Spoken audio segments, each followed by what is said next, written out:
Now, we know him best for his crime-solving roles in hit dramas Spooks and Whitechapel, but now Rupert Penry-Jones is taking on his darkest role yet. You still love him? I do a bit. Glad you got that out now straight away at the top of this interview. You're sad he's not here? Yes, Phil, I'm very sad he's not here. He's set to have us on the edge of our seats in a new thriller, The Drowning. Hi, Rupert. It's lovely to see you. Hello. Hello. Nice to see you too. And we should say congratulations as well, because this had huge figures last night, and just watching that trailer, you can see why. It's very mysterious, it's very dark, and the first episode was last night. I think was it the second largest launch numbers for Channel 5 in 5 years? Really? Second only to All Creatures Great and Small. There you go. Massive. So, well done, you. Well done. So set the scene a little bit for anyone that hadn't seen it. Well, it's basically the idea of a woman and her husband lose their son. Well, he drowns in a lake on their holidays, but they never find the body. And then years later, she's driving past a school and sees somebody who she is convinced is her son, but he's getting into a car with a man who's clearly acting like his father. And she becomes obsessed with this boy and works her way into his life and into the life of the father, and is trying to prove that it is her son. And you're trying, as a member of the audience, you're trying to work out whether he is her son, whether this man has abducted this boy all these years ago, and you're just trying to find out what has actually happened. And yeah, it's one of those things that takes loads of twists and turns. You just never know who's good, who's mad, who's kind of on the right track, really.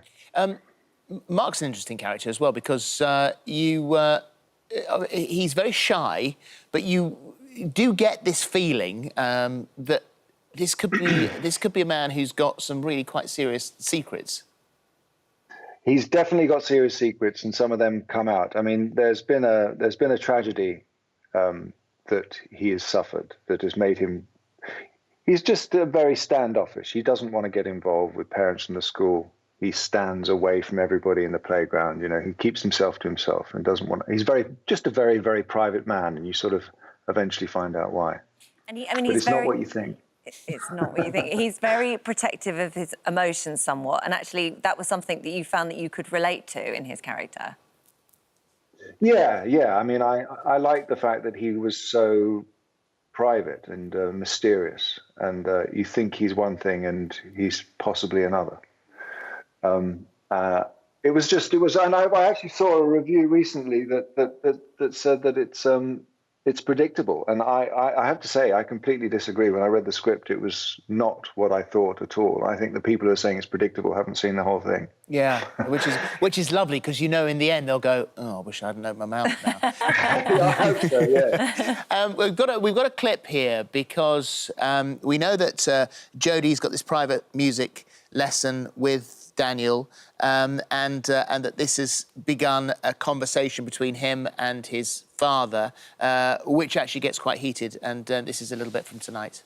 What is that all about? And I'm sure if I ask you the question, you won't tell us. We'll have to watch to find out. No, but I do. I love that scene, because I was constantly fighting with the director to get her to shoot the back of my head instead of my face. I love that idea of not being able to see somebody's face in scenes, and you just have them talking and you can sort of seeing over their shoulder. So I'm so pleased she went with that, because she did shoot from the other side as well, but she ended up just using from the back of my head, which I was really pleased about. Well, they'll be thrilled now when they hire you in the future and say, actually, let's get Rupert Penry-Jones, because he's really cheap, because you don't have to show his face. Exactly. Could be anybody. I'll just do the voiceover afterwards. Did you manage to get through the bulk of it without the restrictions coming in when COVID hit? The shooting kind of got stopped about halfway, but luckily I'd shot most of my stuff already, and we had to come back and finish it just before I was going off on another job, leaving the country. So we had to come and finish it just before I left, which was annoying, because I'd grown my hair really long for this other job, and then they had to cut it all off to match with The Drowning. So I was kind of desperately saying, is there any way I can wear a woolly hat, or is there any way we can? But no, there was no. And what so was it Batman, the other one? No, it's a film called Prisoner of Paradise that we shot in Mauritius, a sort of 1920s. It's another sort of suspense thriller, really, about a young girl going off to Mauritius to live with her. She gets orphaned and she goes off to live with her uncle and aunt on their plantation in Mauritius. It was one of those jobs where you literally have to pinch yourself every day. I couldn't believe how lucky I was. It was just wonderful because there was no COVID there. It was just heaven. How did you? Because you did do Batman with Robert Pattinson. How did you manage to negotiate through that? Was that full of COVID restrictions? Yeah, it was. But I mean, I did most of my stuff before COVID hit, and then came back again after I got back from Mauritius and did a bit more on that. So I was very lucky; it sort of fitted in. They had to stop about 3 or 4 times while they were making that, I think. Well, the makeup department are to be applauded because you didn't recognise Colin Farrell.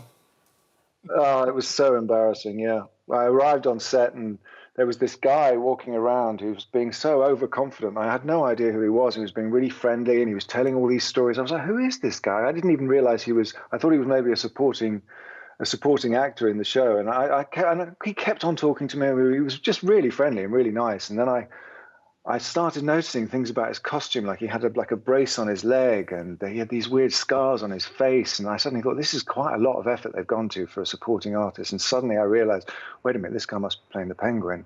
Oh my God, that's Colin Farrell. I'm sorry, I've just realised who you are. And I was looking right up, almost nose to nose with his face, trying to see the seams of makeup. You could not tell. It was amazing, the most amazing. Yeah, a bit mean of him not to tell you as well. How's the ukulele going? It's going very well, actually. Yeah. I've got. You can sort of see them. Can you see them over there? Oh yeah. Yeah. So has this been keeping you sane in lockdown then? It has, yeah, and I've started learning the piano as well, which has been fun. But mind you, were talking about the back. It's really doing my back in playing the piano. I'm finding. Is it? Well, stay tuned. We might have some tips for you. We'll have a word with Gary about it. A free consultation. Don't you worry. We'll sort it out. Nice to talk to you. Lovely to talk to you. Very nice to talk to you too. Thanks. Thank you. And The Drowning is tonight at 9. It's on Channel 5, but it started on Monday, so you have to go to My 5 if you want to catch up before you continue, because it's on every night this week. Thank you.